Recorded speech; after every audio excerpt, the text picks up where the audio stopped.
or have another print disability which makes reading, holding a book, or turning a page difficult or impossible. The content is copyrighted by the respective publishers. For more information, please visit us on the web at nfradioreading.org. Hello, this is Corrine, and for the next hour, I'll be reading from the July 29th, 2026 issue of the Wall Street Journal on the Niagara Frontier Radio Reading Service. Thank you for joining us today.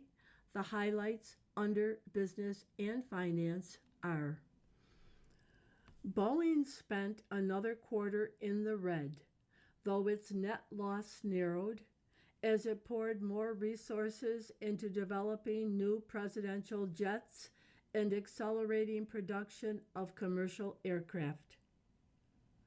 The FAA asked airlines to inspect hundreds of Boeing 737 MAX passenger jets for improperly installed cabin seats that could prove dangerous in the case of an emergency. Major U.S. stock indexes ended mixed, with the S&P 500 and Dow rising 0.2% and 1% respectively, and the NASDAQ falling 0.2%. Bank Indonesia Governor Perry Warjio stepped down in a surprise move that is likely to stoke worries about central bank independence in Southeast Asia's largest nation. Apple launched a product leasing program with Klarna that will allow customers to pay monthly for new devices and then return, upgrade, or buy them. Visa logged higher revenue for its latest quarter as consumers continued to spend even in the face of inflationary pressures. CBS News is adding several high-profile journalists to 60 Minutes as new executive producer Nick Bilton reshapes the iconic news magazine. Coca-Cola boosted its earnings outlook for the year after the company's marketing efforts, including its World Cup campaign, helped drive volume. FIFA, soccer's highest governing body, is exploring raising more than $4 billion by selling a stake in a new commercial venture. Visa logged higher revenue for its latest quarter as consumers continue to spend, even in the face of inflationary pressures.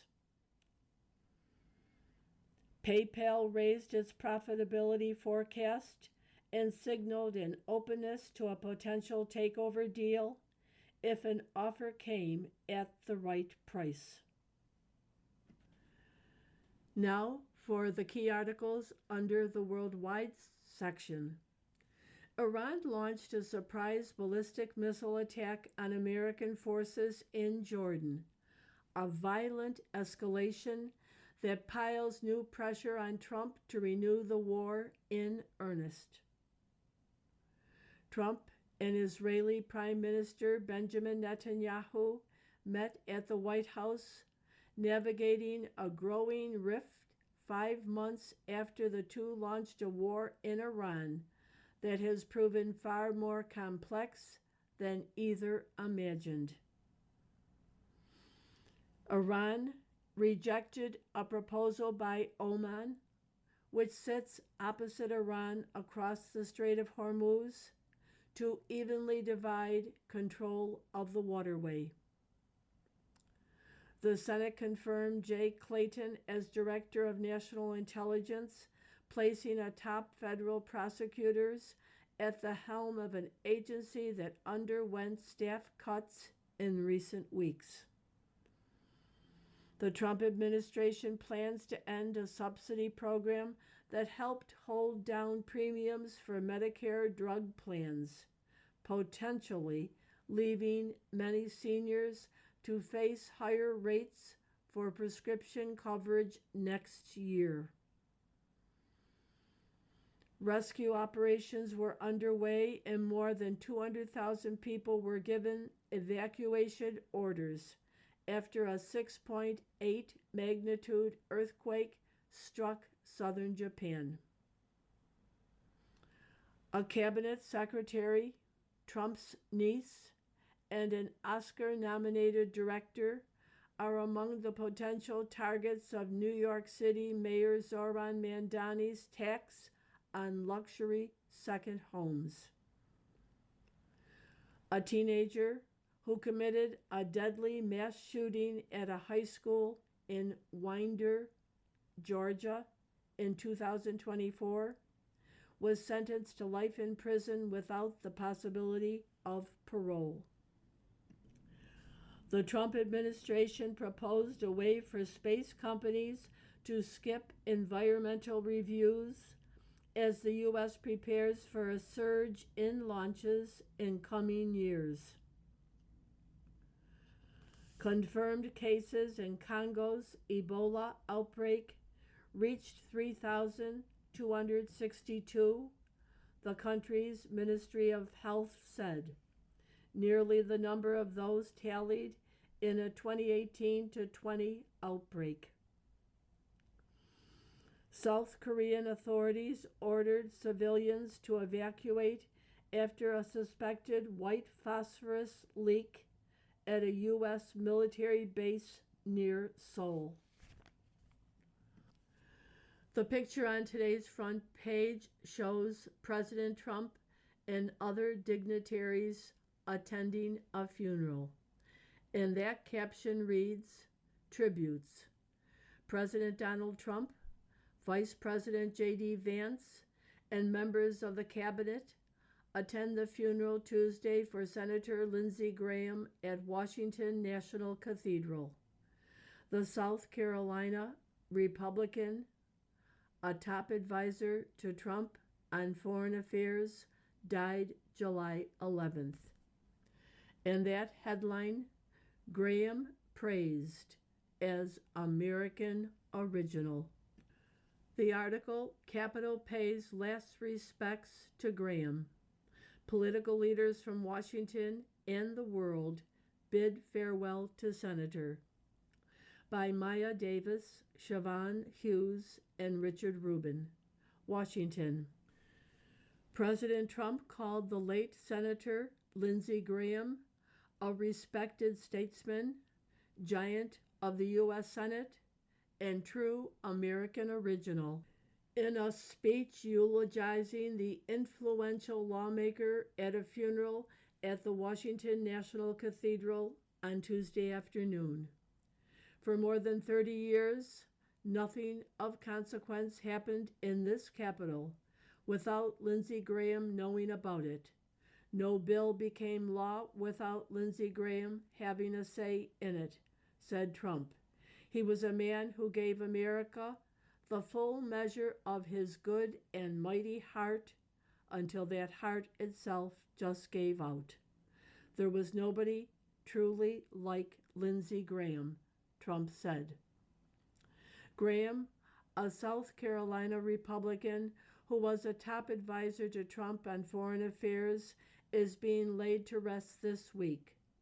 The observances began with a solemn ceremony attended by congressional colleagues and Vice President J.D. Vance in the Capitol Rotunda, followed by a service at the cathedral later in the afternoon. He will be buried in South Carolina on Wednesday. Attendees at the cathedral included cabinet members such as Secretary of State Marco Rubio, Health and Human Services Secretary Robert F. Kennedy Jr., and Treasury Secretary Scott Bessent, and top Trump aides Susie Wiles and Stephen Miller. Supreme Court Justice Brett Kavanaugh, whom Graham fiercely defended during his confirmation hearing, had a third-row seat. Before the service began, The crowd was transfixed by the sight of Ukrainian President Volodymyr Zelensky in conversation with Israeli Prime Minister Benjamin Netanyahu. Senator Tim Scott, Republican from South Carolina, and former Representative Trey Gowdy, Republican from South Carolina, sat together in a row that included Senators Dick Durbin, Democrat from Illinois, and Senate Minority Leader Chuck Schumer, Democrat from New York, some of the dozens of lawmakers who squeezed into the pews. Pennsylvania Senators John Fetterman, a Democrat, and Dave McCormick, a Republican, walked in together.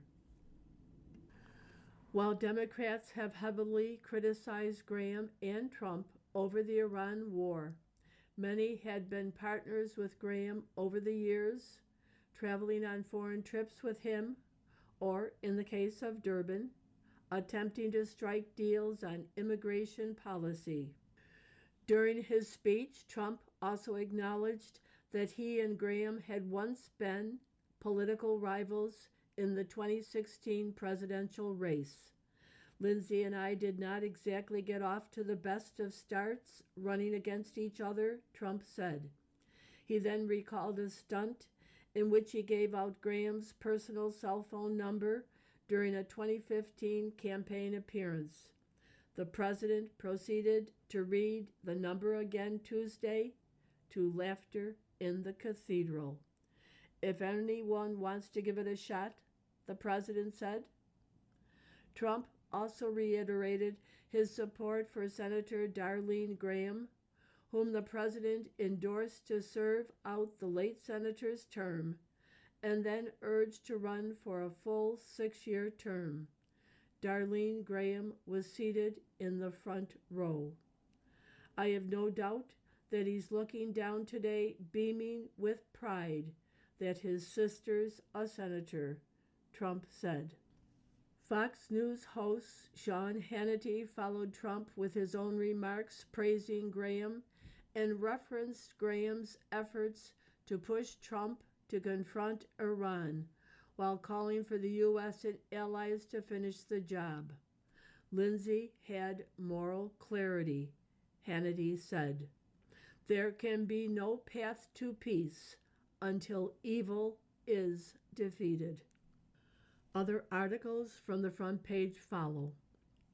Iran launches missile attack on U.S. forces. Surprise strike marks strategy shift for Tehran. Projectiles are all intercepted. By Michael Amman, Laura Sigelman, and Shelby Holliday. Iran launched a surprise ballistic missile attack on American forces in Jordan, a U.S. official said, a violent escalation that piles new pressure on President Trump to renew the war in earnest. The missiles were all successfully intercepted, the U.S. military said. But the assault raised the prospect that American forces would have to respond, just as negotiations to reopen the Strait of Hormuz and eventually jumpstart broader peace talks were picking up speed.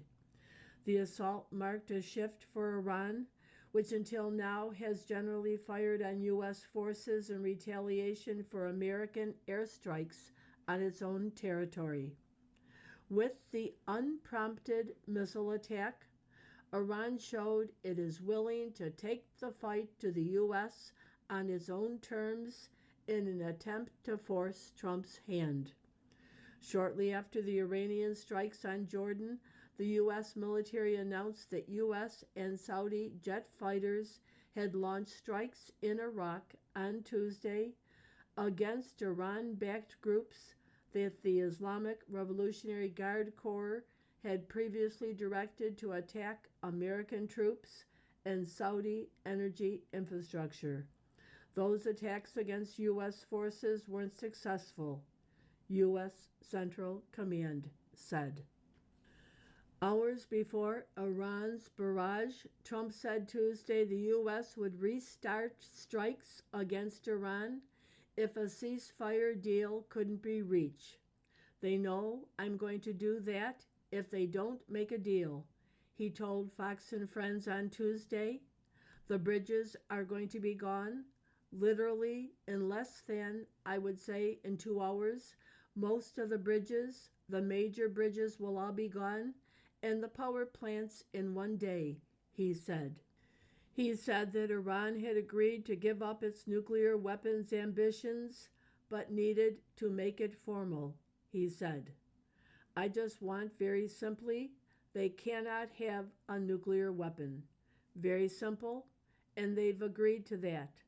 Essentially, we have to get them to, make it formal. Iran launched the attack 5 months after the war began on February 28th, when the U.S. and Israel began airstrikes that killed a swath of the Islamic Republic's leadership, including its top ruler, Ayatollah Ali Khamenei. The barrage capped several weeks of wobbly diplomacy, during which the U.S. and Iran agreed in June to end hostilities. But disputes over how to reopen the Strait of Hormuz, through which 20% of global oil production flowed before the war, prompted Trump to order almost 2 weeks of airstrikes on Iran this month. Trump paused those strikes on Friday to give peace talks a chance. On Tuesday, Iran said it had rejected an Omani plan for resuming traffic in the Strait of Hormuz, pushing its own proposal that would give Tehran more control over shipping in the strategic waterway. You are listening to a reading of articles and features from the Wall Street Journal on the Niagara Frontier Radio Reading Service. Trump turns up heat on RFK Jr. to cut back on childhood vaccines, by Liz Esley White, Washington. At a May lunch at the President's Golf Course in Northern Virginia, President Trump asked Health and Human Services Secretary Robert F. Kennedy Jr. why he wasn't doing more to probe the alleged connection between vaccines and autism, according to people familiar with the matter. The health secretary had the yips, Trump told Kennedy, according to one of the people. Kennedy was taken aback, even though he has long been known to be skeptical of vaccinations. He had been asked by White House political advisors to tone down his vaccine efforts ahead of the midterms, the people said. Now it was the commander-in-chief who was pushing to make the study of vaccines and autism more of a priority. The president steers nearly every conversation with his health secretary back to the issue, some of the people said. Chief among the president's desires, do more to reduce the number of shots that federal guidelines recommend for children, according to people familiar with the matter. They said the president hopes to then see autism rates drop, even if any such effect could take years. The president has made clear he thinks he has given Kennedy enough time and is disappointed the health secretary hasn't accomplished more, the people said. Meta's AI spending binge runs into rising debt costs, by Peter Rudiger, Jack Pitcher, and Anna Maria Andriotis. Meta Platforms is counting on Wall Street to pick up the tab for an artificial intelligence spending spree. It picked a time when lenders' wallets are starting to feel light. A borrowing binge this year for big tech companies is giving debt investors fatigue and pushing up the cost of capital across the industry. Lenders on Monday demanded higher yields on bonds from a new data center project in El Paso, Texas, leased by Meta, compared with a similar project last year. Concerns about more AI adjacent debt coming, especially after an aggressive spending forecast from Alphabet's Google last week, sparked a sell off in tech stocks and helped push down prices of bonds from companies like Microsoft and Amazon.com. The supply of new bonds this year from AI companies reached $270 billion in early July, almost double what was raised in all of 2025, according to Bank of America Global Research. Despite the investor indigestion, the data center boom looks poised to create even more new debt, even if it ends up being more expensive, because no player wants to risk falling behind in the AI race. Meta executives have told bankers and fund managers that it will need to raise hundreds of billions of dollars to support its AI build-out and is in talks with other firms like Blackstone for additional funds, people familiar with the matter said. Meanwhile, NVIDIA is in talks with OpenAI to provide a $250 billion backstop to help finance the construction of a data center project in Ohio, the Wall Street Journal reported Sunday. The market is expecting the build to continue, said Neha Hoda, head of U.S. credit strategy at the Bank of America, just at a higher price point. Underground Reactor Splits Rural Kansas by Chris Maher and Jennifer Hiller. Parsons, Kansas. Residents of this sleepy farming outpost agree on many things, but whether to put an experimental nuclear reactor a mile deep in the granite beneath their town isn't one of them. Elected officials and some others see a chance to create jobs and lure data centers and manufacturers to a rural patch where the economy has been flatter than the surrounding cornfields. Another group is effectively saying, not under my backyard. I put $125,000 into my house, and now a nuclear reactor is coming to town, said Gerald Johnson, an IT professional who planned to retire in Parsons. I can't think of a worse idea. No one has tried operating a commercial nuclear reactor deep underground until now. The so-called gravity reactor is the creation of Liz Muller and her father Richard Muller, emeritus professor of physics at the University of California, Berkeley, and an inventor. They founded Deep Fission, a 3-year-old startup that has raised around $150 million in the past year, including $40 million last month through an initial public offering, largely to fund the work in Parsons. Parsons, population 9,600, sits about midway between Kansas City and Tulsa, Oklahoma. Deep Fission drilled a first test hole this spring on 100 acres at a mostly overgrown industrial park dotted with old munition bunkers just outside the town. On a recent day, Maurice LaFontaine, Deep Fission's senior engineering director, showed off pink-flecked granite retrieved from the company's first test hole and joked that the billion-dollar-old rock would make a nice countertop. An empty steel canister sat on a clear drill pad, waiting to go down a second hole this year. The plan is to send another one loaded with nuclear fuel into a third hole to heat water a mile underground and generate electricity on the surface in 2027 or 2028, an astonishingly short time frame by industry standards.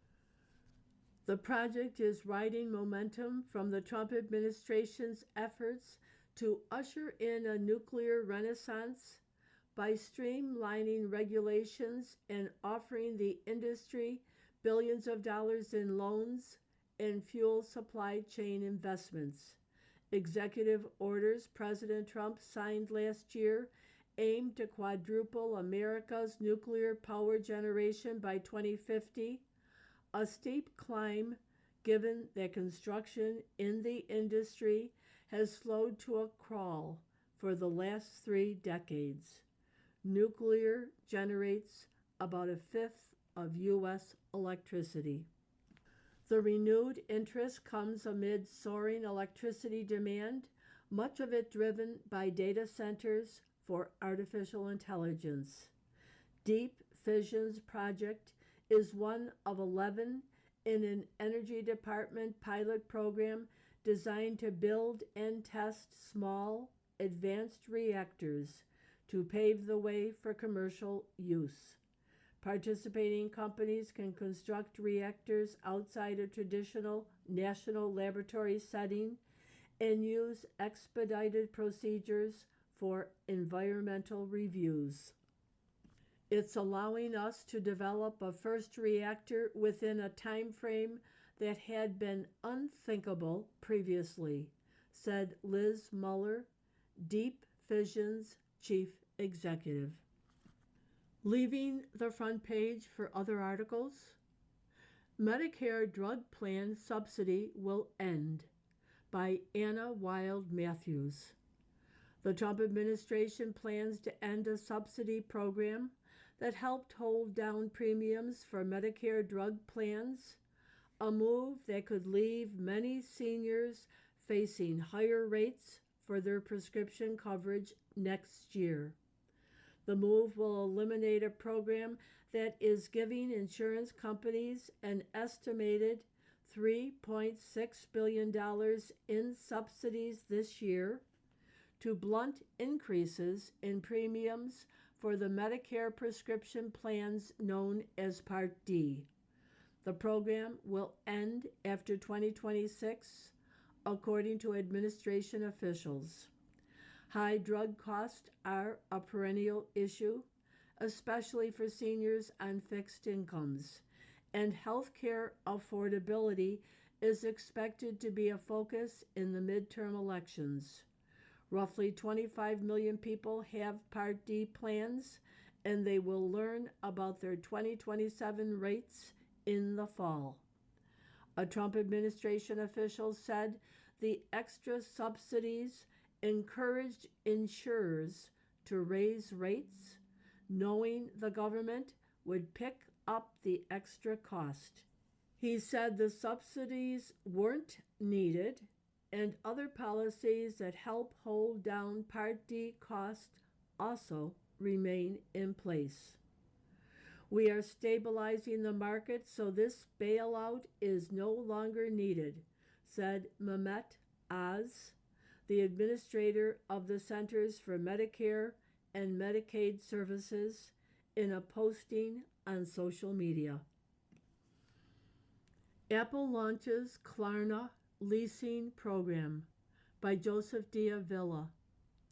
Apple launched a new product leasing program with Klarna that will allow customers to pay monthly for new devices and then return, upgrade, or buy them. The program, dubbed Apple Upgrade, will offer 12 and 24-month leasing options for iPhone and Apple Watch, and 24 and 36-month terms for Mac and iPad. Klarna, the buy now, pay later company, will provide the leasing options. The announcement comes a month after Apple raised prices on some of its devices because of soaring memory and chip storage cost.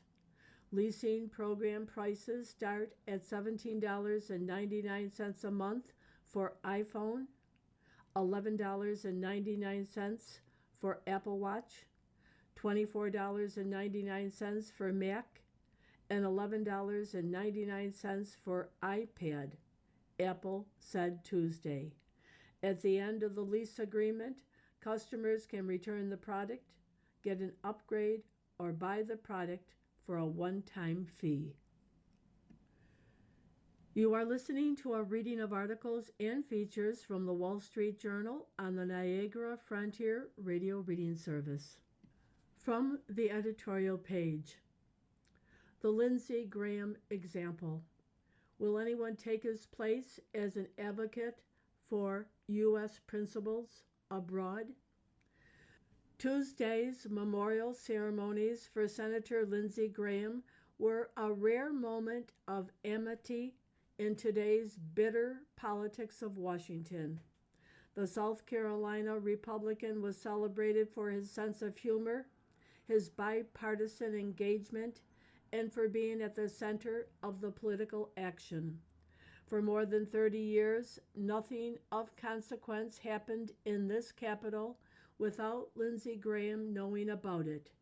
No bill became law without Lindsey Graham having a say in it, President Trump said about his friend in his fitting eulogy. He was a man who gave America the full measure of his good and mighty heart until that heart itself just gave out. Graham was all of those things.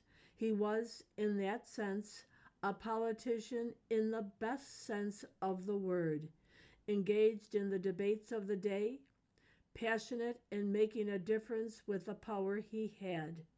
He cared about using that power, not merely keeping it. But his memory shouldn't pass without recalling the principles he fought for. Above all, he believed that America is a force for good in the world. Perhaps in part because of his time overseas in the Air Force, he believed U.S. military, economic, and diplomatic power could be marshaled to expand freedom in the world in the American national interest. In that cause, he was crucial to the defense of Ukraine against Russia's marauding and Israel against Iran and its terrorist proxy militias. There aren't many current U.S. senators who would draw the Prime Minister of Israel and the President of Ukraine to the memorial services. It's a shame Graham didn't live to see his Russia sanctions bill pass the Senate, or see Israel and Saudi Arabia normalize relations, two of his great causes. Graham quipped in his final days that he couldn't die now because he was close to achieving both goals. At the current fraught moment, the country needs men and women like Lindsey Graham to step forward. Any volunteers? The FDA deep state strikes back. Staff twist reviews to kill therapies for melanoma and muscular dystrophy. The Food and Drug Administration bureaucracy can be as combative and entrenched as any in Washington. This week, the agency is trying to sink promising new therapies for late-stage melanoma and Duchenne muscular dystrophy. President Trump pushed out Marty Makary and his deputy Vinay Prasad this spring, in large part because they had scuttled treatments for life-threatening and rare diseases. We've chronicled over the past year how the agency repeatedly moved the goalpost for approving treatments and nitpicked trial results. The FDA, under Acting Commissioner Kyle Diamantis, in recent months appeared to be turning around. The agency is considering many treatments rejected by the previous regime and has scheduled public hearings with outside experts to review medicines. Alas, it now appears that FDA bureaucrats who share Dr. Prasad's hostility toward innovative treatments are digging in. The FDA this week released briefing documents prepared by staff ahead of advisory meetings for Replimune melanoma immunotherapy Thursday and Capricor therapeutic cell therapy for Duchenne Wednesday that resurrect the agency's specious reasons for previously rejecting the treatments. This is a nasty effort to influence the outside experts, many of whom aren't intimately familiar with the treatments or diseases.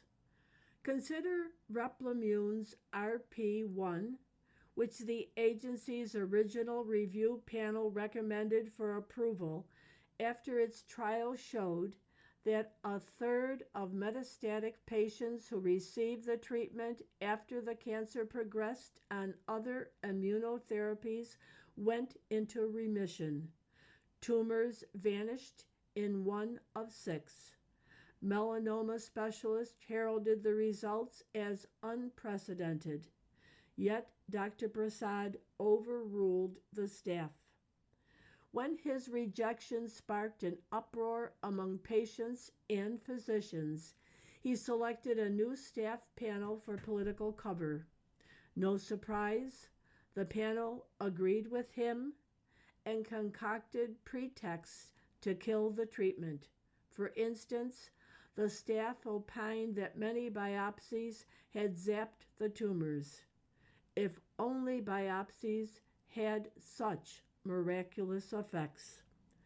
This week's briefing document repeats such absurdities and manipulates the data to claim the drug doesn't work. Staff excluded from the efficacy calculation patients who had RP1 injected in all of their tumors, but only from the numerator and not denominator. This arithmetic trick reduced RP1's response rate from 33.6% to 15.7%. The staff acknowledged that patients who received and benefited from RP1 lived a median of 30.6 months without cancer progressing versus 4.4 months on their prior immunotherapy. You don't need a high school diploma to discern this as a treatment benefit. Yet the FDA said it found this comparison to be uninterpretable. About half of patients with metastatic melanoma will get worse on first-time immunotherapies within a year, at which point they have scant options. That doesn't concern FDA staffers who persist in their insistence that Replimune should have run a randomized controlled trial that would have taken years and been unethical because some desperate patients would have received a placebo. Meanwhile, the agency last summer scuttled Capricor's treatment for patients with advanced Duchenne muscular dystrophy because it claimed its randomized controlled trial for patients was too small to determine definitively that the treatment worked. Capricor resubmitted its application in February with results from a larger placebo-controlled trial of mostly wheelchair-bound boys. This trial showed the treatment slowed decline in patients' ability to use their arms by 54% and weakening of their cardiac muscles by 91%. The staff accused Capricor of twisting the data. The FDA claims Capricor changed the methodology for its planned statistical analysis after the trial began, so its results should be ignored. Capricor says it adjusted the methodology after expanding the number of patients in its trial based on feedback it had earlier received from the FDA. Capricor also says it revised the methodology before unblinding patients and knowing the test results. Never mind, the FDA claims patients in the trial weren't truly blinded because side effects would have caused them to suspect they were receiving a placebo. FDA says this would somehow have resulted in less cardiac atrophy on MRIs. Really? The company last year complained that it was blindsided by the FDA rejection after having followed the agency's guidance. Is the bureaucracy retaliating now because the company spoke out? The FDA has long had a bureaucratic culture of control that doesn't abide public criticism. Dr. Prasad made it worse by driving out division leaders and staffers who didn't share his anti-industry dogmatism. The result is a leadership vacuum. We hope the experts this week aren't swayed by the bureaucracy's kill shots, which underscore why the FDA needs permanent leaders who share the president's right to try principles. From the opinion pages, Hollywood's rule of lawfare. Attorneys general wield antitrust law as a weapon against Trump and MAGA. By Holman W. Jenkins, Jr. Unfortunately for David Ellison, his father is as rich as Larry Ellison, not as rich as Elon Musk. And still, Mr. Musk had to be sued into completing his acquisition of Twitter, a fate that may yet befall Mr. Ellison's faltering deal to buy the Warner Brothers studio and TV business and marry it with his smaller Paramount studio business. What the two transactions really have in common: the acquirers positioned their acquisitions as instruments in the wars between Donald Trump and his enemies, between the camps of woke and MAGA. Mr. Musk framed his pursuit of Twitter in terms of principle, restoring free speech. But the furor over Twitter's alleged role in 2016 and 2020 elections was hardly far from every mind. Mr. Ellison cited no principle.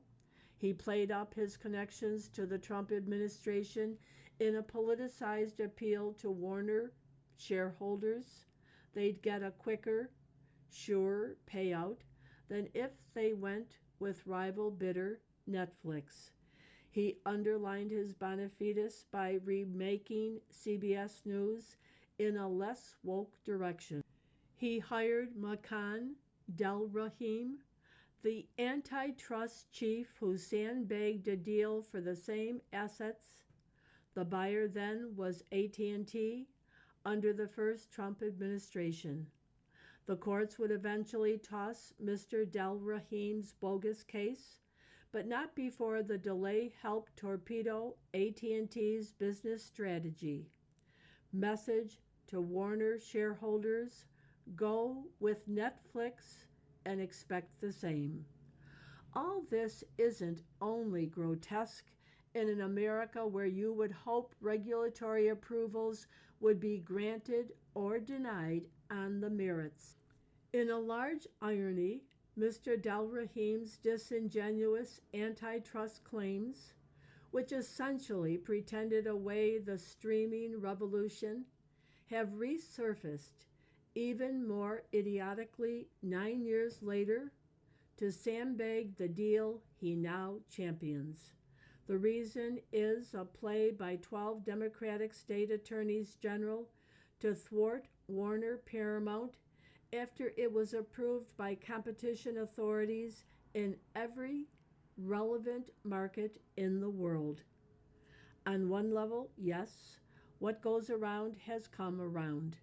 Today's attorneys generals can't really believe their antitrust claims. They notice, however, that the deal would bring together CNN and CBS News. Never mind that news is financially a pimple and the last thing the Ellisons care about. In liberal America, and especially California, where Attorney General Rob Bonta is leading the charge, the effort is read as fighting back against the meganization of the news as the midterms approach. However obvious it might be that the Ellisons' incentives would change instantly when the deal closes, from seeking to cultivate Mr. Trump to cultivating liberal Hollywood. Nevertheless, a judge was impressed, or feigned to be, with an obviously disingenuous antitrust claim. There will likely be a trial. Laughably, it will turn on whether the two studios, both flailing and laid low by the streaming revolution, are merging to monopolize the two businesses that streaming has made least coveted: cable TV and theatrical film distribution. The court proceedings will be a sideshow to the real issue. The Ellisons are in a deep hole because of the price they paid in the bidding war with Netflix for the potentially promising Warner assets. The Ellisons also agreed to a ticking fee that will drive up the price by $7 million a day if the deal doesn't close by late September, which it likely won't. Thus, the incentive for the attorneys general to bring a case and drag it out no matter how meritless. In one way, the uber politicization of this major Hollywood transaction is overdetermined. It didn't begin with Messrs. Trump and Del Harim's crass treatment of the AT&T deal. It didn't begin with President Obama's big footing of a supposedly independent FCC on behalf of Netflix in 2014, which I'm sure had no relation to the production deal he later signed with Netflix. One factor has been the remarkable transformation of the once inconspicuous state attorney general's job. Starting in the late 90s, holders began intruding themselves noisily into national hot-button debates, often in cahoots with their trial bar donors. Antitrust, to boot, has long been a politicized charade. Even so, California's Mr. Bonta is kidding himself when he claims to be standing up for Hollywood jobs. Nothing can stop the tides of economic and technological change. Best for workers would be the regulatory quagmire ending quickly so the two studios can return to investing in content. Ultimately, the only way to pay down their debt and create jobs. You'll see what's really driving Mr. Bonta and colleagues the day after November 3rd, when they lose all interest in their case and hand it over to their lowest interns.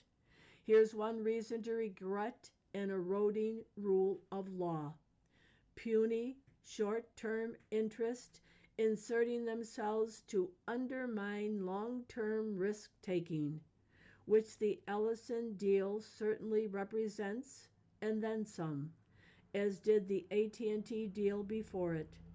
The only good news for American capitalism: the U.S. experiment in liberty, individual rights, and market freedom is likely to survive for now because the rest of the world is heading in the wrong direction even faster.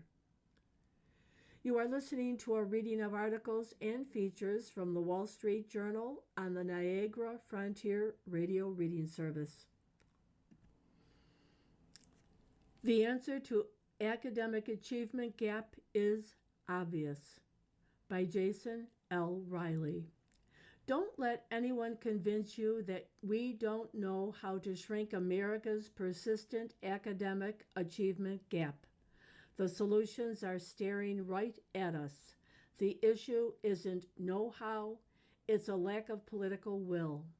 The people in charge of public education have chosen to place job security above the well-being of students. Children attend schools that have been failure factories since before they were born, and in some cases before their parents were born. Yet these schools remain in operation because they provide solid middle-class employment opportunities for adults. They continue to underperform because they reward teacher seniority over competence. More money is the answer, we're often told. Yet New York City, home to the nation's largest public school system, spent $40 billion on its schools in 2024, up from $24 billion a decade earlier. That works out to $36,000 a student, which is more than double the national average of $17,600. The return on this enormous taxpayer investment is a travesty. According to a new report published by the Success Academy Charter School Network, in nearly half of the city's schools, most students flunked standardized tests in math and reading last year. The dysfunction starts in the early grades and worsens as children are shuffled through the system. More than a third of students, 34%, are relegated to an elementary school where most fail math, reading, or both, as are nearly half of the middle school students, 49%.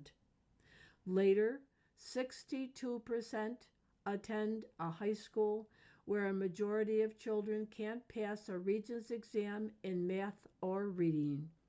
These are not schools teetering at the edge of success, reads the report, which cites publicly available state and local education data. They are schools that have been massively failing, persistently, systemically, and at staggering public expense for years and in many cases for decades. Success Academy was founded 20 years ago by Eva Moskowitz, a former chairman of the New York City Council's Education Committee. Ms. Moskowitz has a well-earned reputation as a tireless champion of school choice, and her high-achieving public charter school network gives lie to the claim that outside forces, poverty, racism, broken families, are primarily to blame for lagging performance in the classroom. At these schools, there are no excuses, and the achievement gap has all but disappeared. Success Academy students are disproportionately Black, Hispanic, and low income, yet they outperform their peers in traditional public schools and students from wealthier and predominantly white school districts. In 2025, Success Academy ranked first in math and second in reading in New York State exam results out of more than 700 school districts, and 100% of its students were accepted to a 4-year college for the 9th year in a row. Critics claim the better outcomes result from cherry-picking better students with more motivated parents at home. But charter schools choose students by lottery, not based on academic ability. And because charter school applications far outnumber the available slots, most of the students with more motivated parents wind up in traditional public schools. Studies that compared charter school students with their peers who applied and were rejected consistently show that charters produce better outcomes. Earlier this month, New York City released data on incoming ninth graders who received admission offers from the city's elite public high schools, where students are selected based on the results of a 3-hour exam known as the Specialized High School Admissions Test. Around 80% of the offers went to Asian and white students, even though Black and Hispanic children comprise 62% of all public school students. At Stuyvesant High School, which is considered the most selective of the elite schools, only 3 of 777 offers went to Black students and 21 went to Hispanic students. Those results have led to renewed calls to eliminate the entrance exam or expand the criteria for admissions to elite schools, but a far more constructive approach would be to lift the current cap on charter schools. The problem is test preparation, not testing, and anyone serious about increasing Black and Hispanic enrollment might consider the record of high-performing charters. According to a spokeswoman, Success Academy had a 21% acceptance rate for the specialized high schools this year, versus a citywide average just over 15%. That's not unusual, and the acceptance rate for the school's Black and Hispanic students is typically double the citywide average. If policymakers are looking for a way to juice racial and ethnic diversity without lowering admission standards, the obvious move would be to overturn laws backed by teachers' unions that restrict school choice. Big labor will whine if charter options expand because most aren't unionized. But I'm guessing the 163,000 children sitting on charter school wait list in New York City couldn't care less. Comparing interest rates from last week to now, a money market annual yield still remains 0.44%. A 5-year CD was 1.73, now 1.72%. A 30-year fixed mortgage was 6.62%, now 6.76. A 15-year fixed mortgage was 6.06%, now 6.15. Jumbo mortgages were 6.72, now 6.77%. A 5-year adjustable mortgage was 5.99%, now 5.96%.